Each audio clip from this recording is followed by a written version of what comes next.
Sebelum kita memulai pelajaran pada hari ini, marilah kita berdoa menurut agama dan kepercayaan kita masing-masing. Berdoa dimulai. Berdoa selesai. Baik, Ibu absen terlebih dahulu ya. Ya, Bu. Damnasari, Hadir, Bu. Egi, Hadir, Bu. Marianti, hadir Bu. Siti Rahmadani, hadir Bu. Sulis Andini, hadir Bu. Anissa, Bu. Novi, hadir Bu. Rahmadani, Hadir, Bu. Rija Abdika. Hadir, Bu. Oke, baik. Ada yang ingat minggu kemarin kita mata pelajarannya tentang apa? Evolusi, Bu. Ya, masih ingat kalian ya? Masih, Bu. Minggu kemarin juga ada itu teman-teman kalian yang menjawab, ya kan? Ibu bertanya apa itu pengertian tentang evolusi. Teman kalian ada yang bertanya kan? Nah, masih ada tidak yang ingat pengertian evolusi itu apa, Nak? Rija, Bu. Evolusi itu adalah konsep ilmiah yang menjelaskan perubahan spesies makhluk hidup, Bu, seiring waktunya melalui proses alami, Bu. Ya. Nah, yang dikatakan Rija tadi sudah benar. Lalu Ibu di sini akan mengulas sedikit pelajaran kita tentang evolusi minggu kemarin. Mungkin anak-anak Ibu masih belum pada paham tentang pelajaran evolusi ini. Jadi Ibu akan sedikit mengulas pelajaran kita pada pagi hari ini itu tentang evolusi. Nah, evolusi itu merupakan perubahan yang terjadi pada makhluk hidup secara sedikit demi sedikit dan itu memerlukan waktu yang lama. Paham anak-anak? Paham, Bu. Ayo, paham anak-anak? Paham, Bu. Ya, fokus dulu sama Ibu, fokus. Nah, Ibu ulangi sekali lagi ya. Untuk evolusi itu merupakan perubahan pada makhluk hidup yang terjadi secara sedikit demi sedikit dan itu memerlukan waktu yang lama. Nah, minggu kemarin Ibu sudah menjelaskan kan asal-usul kehidupan. Asal-usul kehidupan itu ada 4 teorinya. Ada abiogenesis, biogenesis, kosmozoa, dan natural. Nah, untuk teori abiogenesis ini menjelaskan bahwa teori ini menyatakan makhluk hidup berasal dari makhluk hidup sebelumnya atau makhluk hidup itu berasal dari benda mati. Siapa yang tahu, Nak? Untuk abiogenesis, kan ini teorinya ada 4 untuk asal-usul kehidupan. Ada teori abiogenesis, teori biogenesis, teori kosmozoa, dan teori natural. Nah, untuk teori si abiogenesis ini menyatakan bahwa makhluk hidup itu berasal dari benda mati atau makhluk hidup itu berasal dari makhluk hidup sebelumnya. Benda mati, Bu. Ya, Rija. Kenapa Rija aja yang menjawab dari tadi? Paham tidak apa yang Ibu jelaskan, Nak? Ya, Ibu jelaskan ya. Nah, yang dikatakan Rija tadi benar, yang dimana abiogenesis itu merupakan teori yang menyatakan bahwa si makhluk hidup ini berasal dari benda mati. Lalu untuk si teori biogenesis menyatakan bahwa makhluk hidup itu berasal dari makhluk hidup sebelumnya. Lalu untuk si teori kosmozoa menyatakan bahwa semua makhluk hidup yang ada di bumi ini sebelumnya itu berasal dari luar angkasa. Lalu untuk si teori natural ini menyatakan bahwa makhluk hidup itu berasal dari senyawa organik yang dimana ada CH4, Na, NH3, dan H2O. Apa H2O, Nak? Air, Bu. Ya, air. Masih ingat kalian ya, H2O. Anak-anak Ibu harus tahu ya senyawa-senyawa kimia organik kita. Nah, lalu di sini Ibu ada gambar tentang evolusi yang terjadi pada makhluk hidup ya.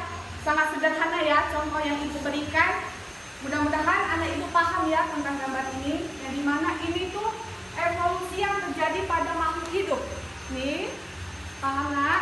Nah, yang dimana itu ada evolusi pada hewan ataupun binatang, ada pada manusia dan ada pada tumbuh-tumbuhan. Nah, kalian pernah tidak dengar bahwa teori tentang si Charles Darwin menyatakan bahwa manusia itu berevolusi dari kera? Nah, kalian mau tidak dikatakan sebagai kera? Tidak, Bu. Sama ibu juga tidak mau dikatakan sebagai kera ataupun spesies dengan kera. Nah, mengapa dikatakan seperti itu? Nih, ibu jelasin ya, bahwa si Charles Darwin sebenarnya ya anak-anak tidak menyatakan atau tidak mengungkapkan bahwa manusia itu berasal dari kera. Tetapi Charles Darwin mengemukakan atau mengatakan bahwa makhluk hidup termasuk kita nih sebagai manusia itu berasal dari nenek moyang yang sama. Jadi Charles Darwin itu tidak menyatakan ya anak-anak kalau manusia itu berasal dari kera. Kenapa banyak yang menyatakan bahwa manusia itu berasal dari kera? Kenapa anak-anak? Coba kalian analogikan dulu. Kenapa banyak yang mengatakan ya? Karena mungkin keram agak mirip sama manusia, Bu, tingkah lakunya. Oh, tingkah lakunya. Tingkah lakunya ya? Iya. Zaman sekarang memang banyak sih yang manusia itu sifatnya udah kayak hewan ya kan? Nah, iya, tapi Bu. bukan seperti itu ya, Nak. Nah, Bu. untuk itu mengapa banyak yang mengatakan manusia itu berasal dari kera? Sebenarnya manusia itu Homo sapiens, Nak, yang dikatakan sebagai ordo primata.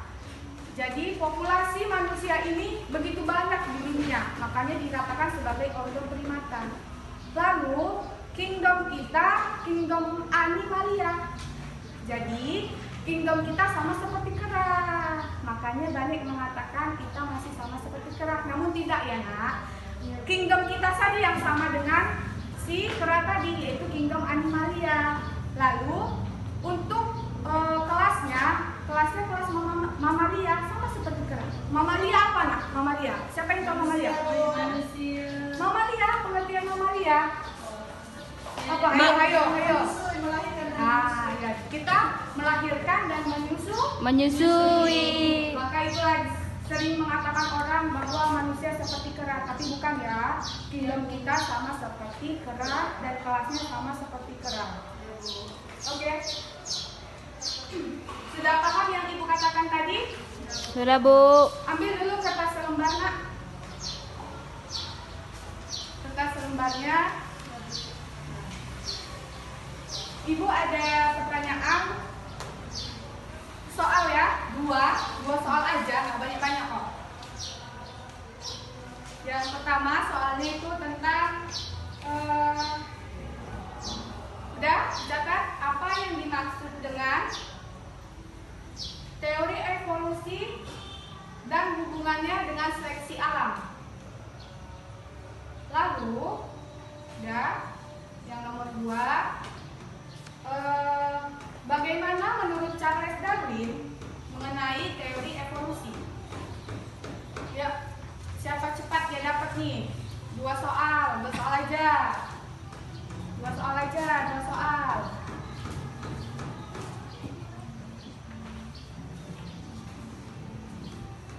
Ayo. Yang nomor 1 siapa bisa jawab?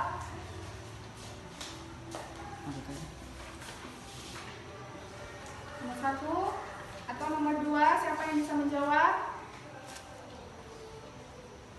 Ayo nomor 1. Ya, tulis apa itu? Teori evolusi adalah konsep ilmiah yang menjelaskan perubahan spesies makhluk hidup seiring waktu melalui proses alami. Hubungannya dengan seleksi alam adalah mekanisme utama yang mendorong evolusi. Nah, beri tepuk tangan untuk tulis. Untuk pertanyaan yang kedua,